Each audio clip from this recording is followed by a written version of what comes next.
Good morning. My name is Tom Kalinowski. I'm the Director of Technology and Operations at Colonial Intermediate Unit 20.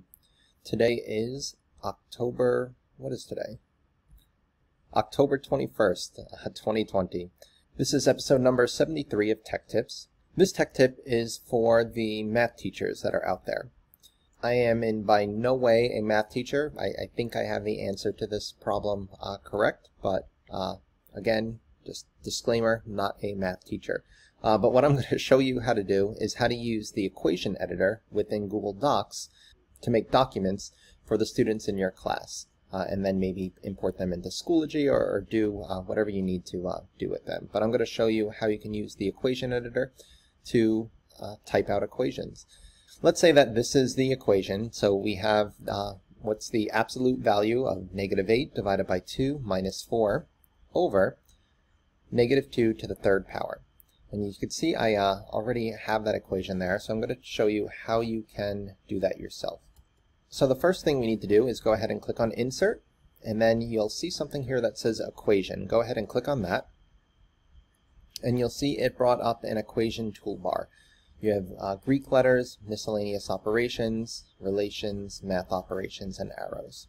So you can see we have a number over another number. I think that's what the numerator over the denominator. Again, not a math teacher, so what we need to do is we need to find that. So we go ahead and we see a over b. So let's go ahead and click on that, and now you can see it put that slash there, and then we have the cursor above. So now we need absolute value. Let's go ahead and look for that. That's right here. Let's go ahead and click that. Okay, now we can type -8 divided by, let's find that, that's over here, divided by 2 minus 4. So we have all of that inside of our absolute value, and now we could go ahead and click on the bottom, and we have we're looking for a -2 to the third power. So let's find that right here, x to the b. So let's go ahead and click on that. Okay, and now let's add a parenthesis. Okay, so let's go -2. We have that in the parenthesis. We'll hit the right arrow again. You can see it move the cursor up there, and we're going to type in 3. So there we go. We were able to replicate that problem using the equation editor.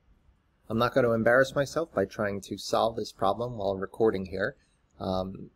If you know the answer to the question, you could go ahead and put it in the comments. But on a more serious note, if you have any other questions about using the equation editor or like to see any specific topics covered in future tech tips, certainly put them in the comments section below. I hope you found that tip valuable, and have a great day.